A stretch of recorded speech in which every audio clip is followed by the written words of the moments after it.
So could you imagine maybe in the coming years, everyone has the headset here to emigrate into the metaverse? Yeah. What should philosophy do, thinker do in that new era?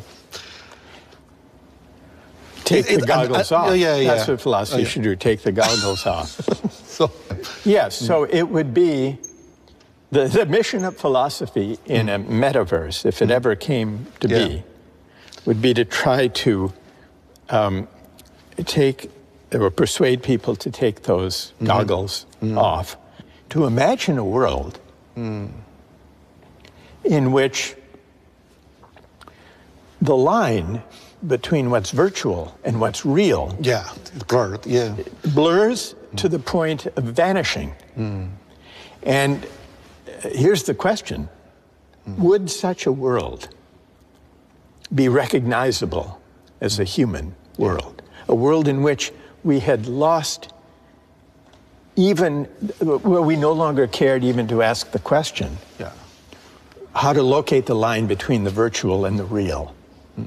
And I think the deepest threat in human terms posed by the age of AI is that we will confuse virtual community and connection with the real thing. And that would represent a great loss. How to fight with the trend or deal with the trend? It seems unstoppable. You think it seems unstoppable? It seems, yeah. I'm not sure. Why? Well, it's worth asking, in figuring out how to stop it, it's worth asking why it seems unstoppable. Why do you think? Because too less true debate and,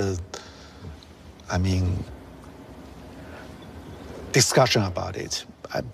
Most people just follow the trend. Right. Yeah.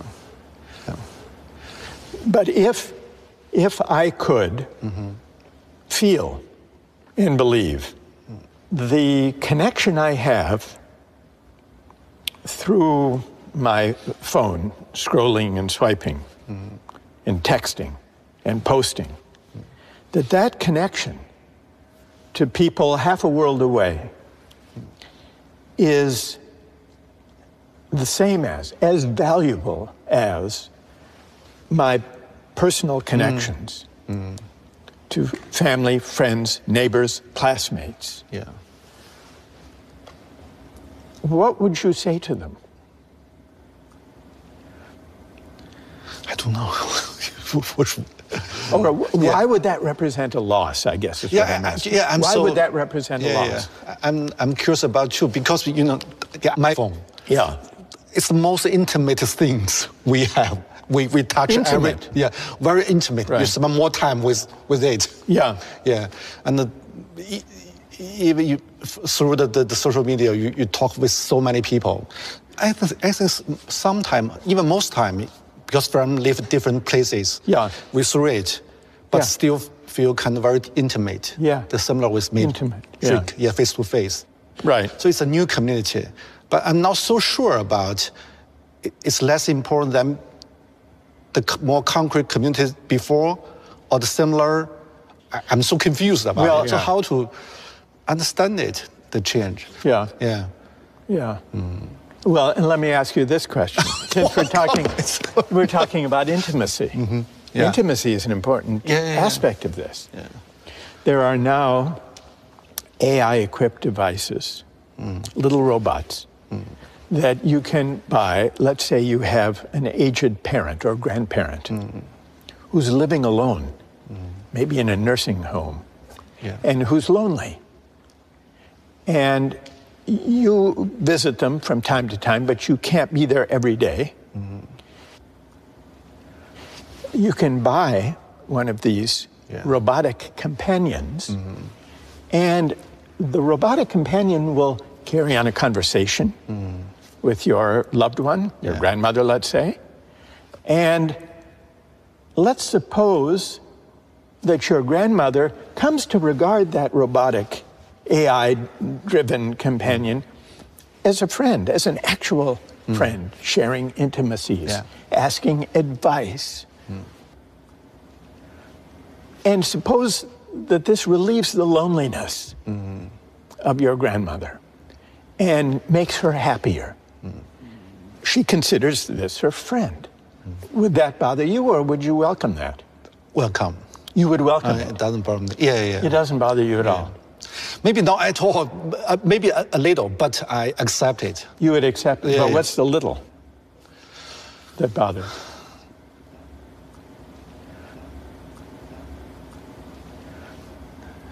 Maybe just because it's a new thing and needs some time and space to understand it, accept it. And But if your this goes back to what we were discussing about the virtual and the actual and the Yeah, real. yeah. Now, your grandmother no longer recognizes, we're assuming, the difference between a robotic friend and an actual friend. That doesn't bother you. Do you think there's a loss?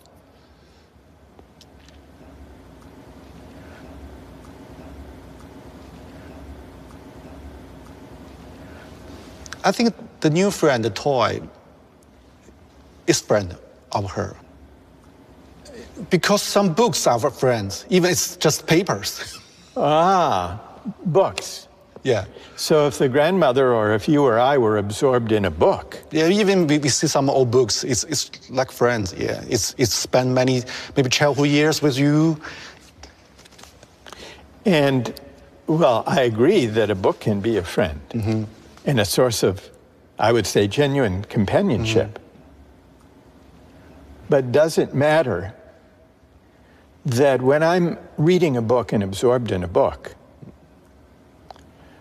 I'm engaged in a kind of exchange with, a kind of dialogue with the human author of that book? Whereas when your grandmother is spending her day conversing with the robot, she isn't. We talk about Socrates, Plato, even it's 2,000 years ago. Yeah. Still can be your friend. Yes. So why not the toy? Why not the toy? Yeah, why not?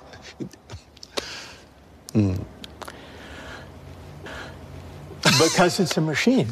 Yeah. Because But yeah, can it engage in dialogue? We've been talking a lot about dialogue. yeah.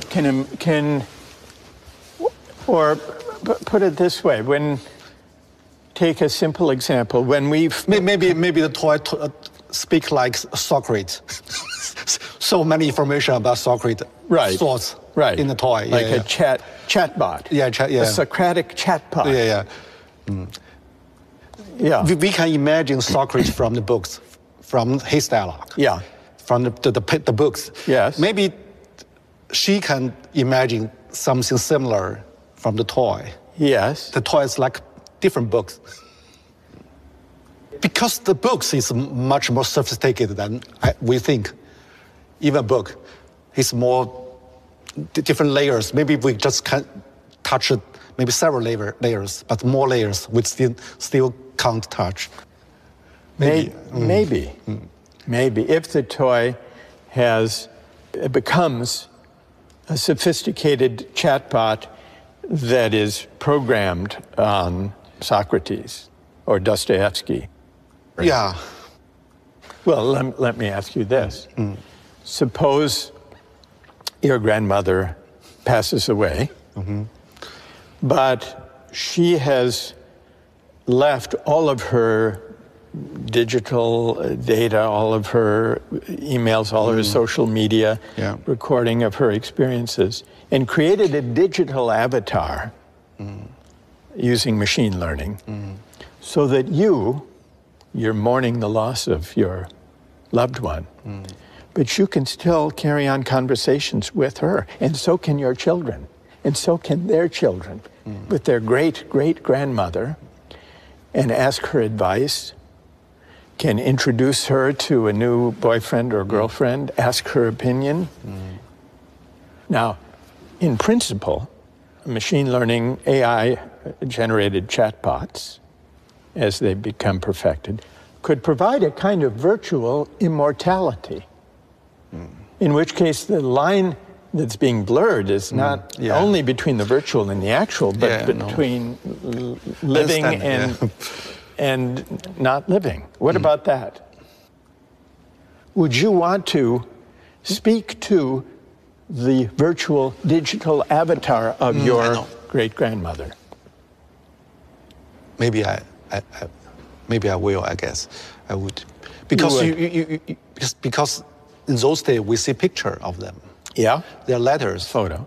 Read their letters. And remember them. Yeah, it's still kind of dialogue with the photo, with the letters. Yeah, it is a kind of dialogue. Yeah, it's become a new, complicated, and a more rich photo and letters. Yeah. So so virtual immortality, you would welcome virtual immortality. I don't know. Actually, I don't know. I think I will. It's like maybe in about books, the bookshelf. Yeah. Around your room, you can see different names. Yeah. Maybe the AI, the robot, the virtual reality. Maybe it's kind of new thing of like books. It's grandma, grandparents, friends. But in that case, would we no longer grieve or feel sad when someone dies, a loved one dies? Sure, we have. But why? If we can continue to know them and speak to them and be with them, then why should we even grieve their passing? But I think we still can see the very thin line of the different part. That's still a line. The thin line. Yeah, I think. I don't know. I think. And if we no longer could even find the line, would that be better?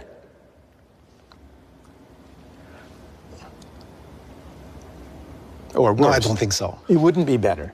I don't think so. Because?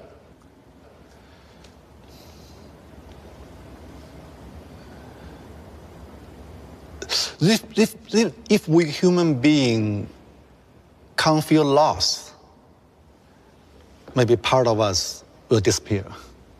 Yeah. But some new part will emerge. Maybe. Yeah. But loss is an interesting aspect of humanity. Your intuition that loss is somehow essential to being human. You're defined by loss, yes, yeah. By loss, which is connected to memory.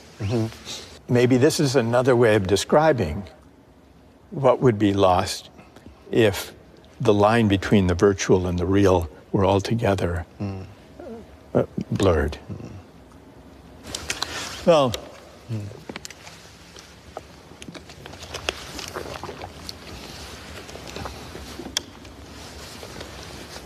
so what can we do? So, what's your choice?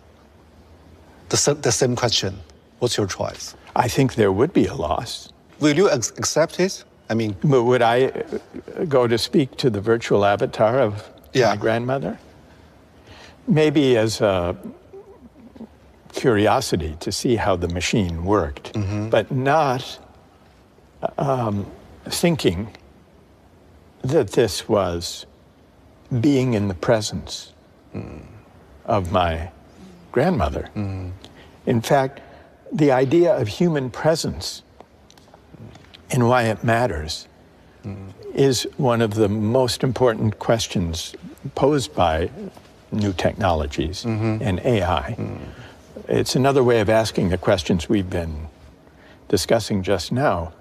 What is there about human presence that matters?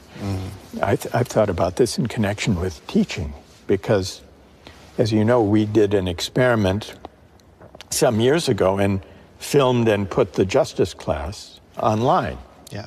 And we did it as an experiment. We did it to show that higher education should be a public resource, not just a private privilege. We had no idea what would come of it. We certainly didn't imagine that tens of millions of people would want to watch it, which is what happened, to watch lectures about philosophy. But it did raise the question then about what am I doing here in Sanders Theater at Harvard? If people can watch online, is there a difference between attending a class or a discussion or a dialogue virtually, online, and in person? And now it may depend on the subject. Some of my colleagues have made attendance at their lectures optional if they have video recorded ones. They say, well, you can watch it and get the content. You can learn the information from the lecture, sitting at home in your pajamas in bed, as well as sitting in the classroom. I don't see it that way, at least for my subject, because being here, sitting here and listening and engaging and wondering and puzzling and laughing and responding, I see that as something that is very difficult to replicate digitally. And yet, I'm interested in doing more and more experiments to see if we can create platforms for public discourse and dialogue, including global public discourse. I think we should explore that, in part because if we don't do it deliberately, then this entire technological apparatus and social media will simply be what we have today, which is a highly polarizing, mind-numbing, commercially driven form of communication that takes us further and further away from a healthy civic life. So I want to do experiments to create platforms for global discussion, using the internet, using new technologies.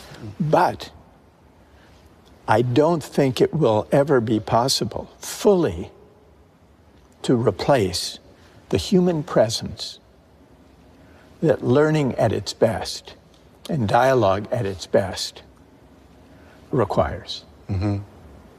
But do you think that's just a traditional old-fashioned view, maybe? I agree. I totally you agree with that? But but it's paradox because you mentioned in a classroom, in a theater. Yeah. You mentioned in one interview said, in Beijing, a taxi driver told you he watched your video. He told a colleague of mine. Yeah. You know, maybe for the Beijing taxi driver, for that moment, even very long distance from here, but he feel so intimate with your point of view, maybe more than the student here. Maybe. Yeah. Well, this was a thrilling, when I heard this story, that a Beijing taxi driver had been watching my lectures on justice. And he said his family was watching with him. This, for me, this single story was a reward, one of the greatest rewards I've experienced since we did this project. And so I think it's important to use technology to open access and to promote discussion and learning and mutual learning, and to try to go further to create back and forth dialogue, not just diffusing material, but enabling people to discuss across great distances. And yet, if that were all there was to human connection, then I think we would lose something. I think we would lose something. In fact, I would go further. I think part of what makes watching justice online compelling for that taxi driver in Beijing or anyone else is that what they are watching is not just me standing giving a lecture. Right. They are watching actual engagement in person. And that's part of what makes it compelling. Yeah, I you're think. right. You're quite right. Yeah. Would you agree? Yeah. Quite right. Yeah. Yeah.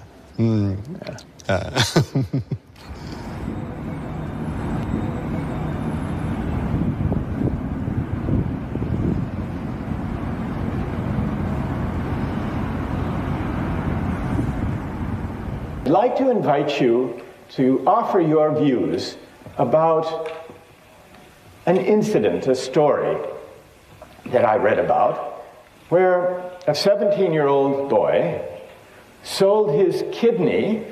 You all know the story. He bought an iPad and an iPhone. But how many think it's okay? It's a free market, and there's nothing wrong with it. Because I study economics, and I think every adult is an economic man that he has to be responsible for his behaviors. He clearly knows the consequence of losing one kidney. We should give him the chance to take that risk. To choose for himself. A lot of people agree with that. All right, that's very good. So I would like to hear from those who object. Yes. And stand up. Well, I think it's wrong because give your kidney to others. Maybe you feel it's okay, but in fact, for the respect of a person, it is not respect of life. Okay, that's very interesting.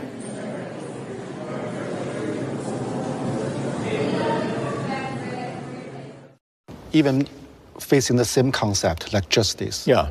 You see the difference from different countries? Yes. Yeah.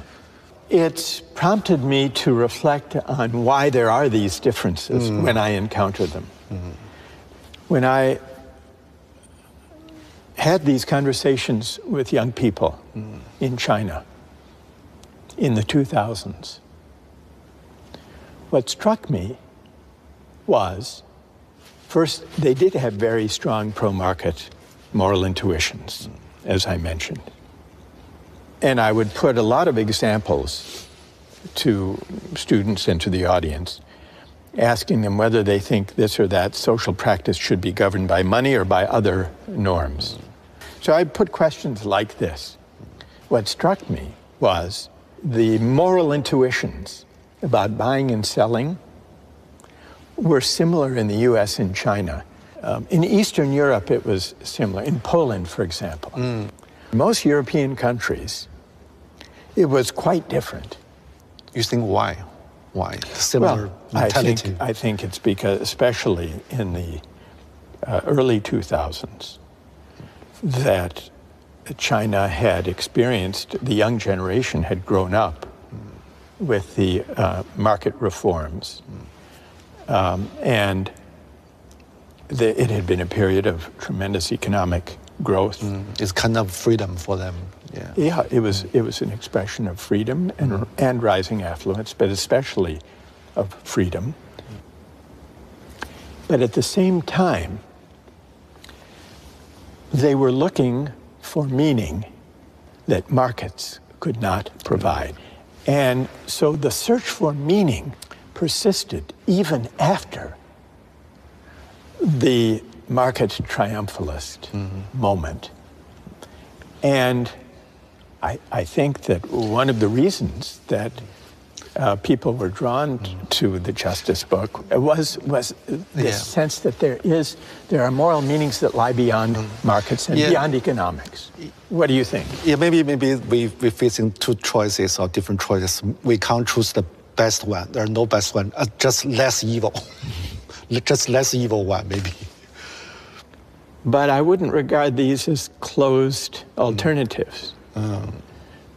I would ask a different question. How is it possible to combine the benefits of market arrangements and technological innovations with sources of meaning deliberation, dialogue, reflection that can answer to higher human purposes and ends.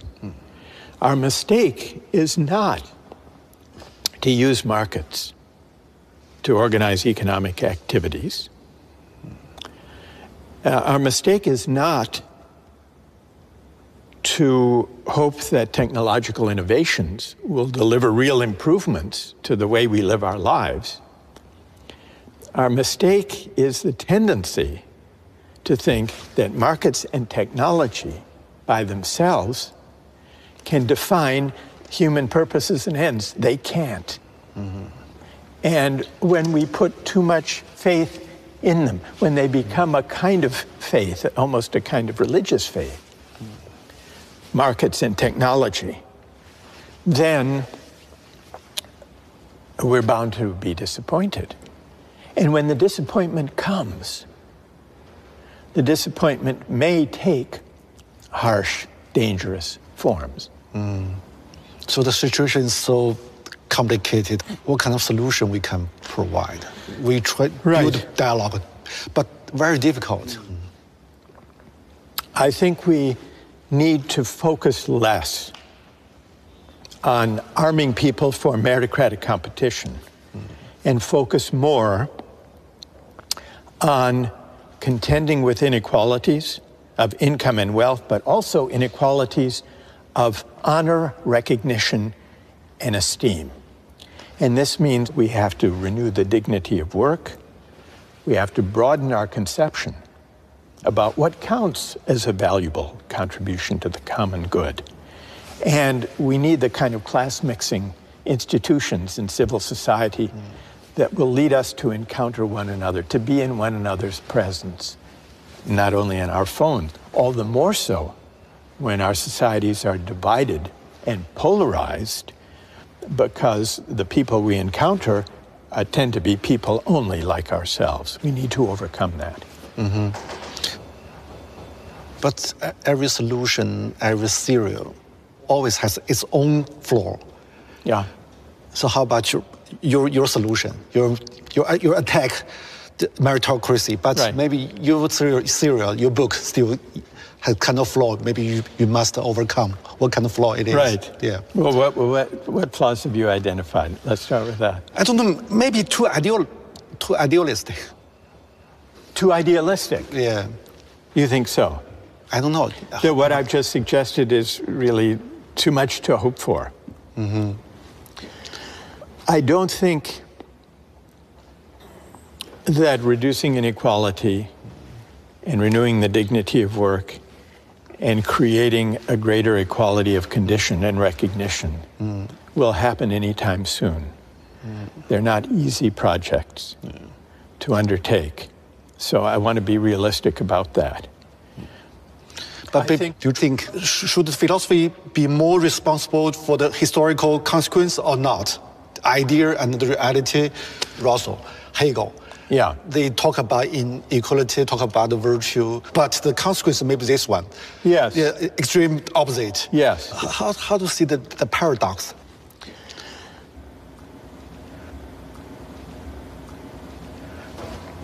If one thinks, and I, as I do, that philosophy is always situated in the world, that philosophy should attend to the world, then philosophy cannot be indifferent, and the philosopher cannot be indifferent to the way in which various people or parties or movements implement philosophical ideas. So there's always an interplay between political practice and the philosophical ideas that inform it. And often they can go off the rails. They can go in very dark directions that the philosopher may never have wanted or anticipated. That's always a danger. That's one of the persisting dangers of philosophy. The part of Hegel that has led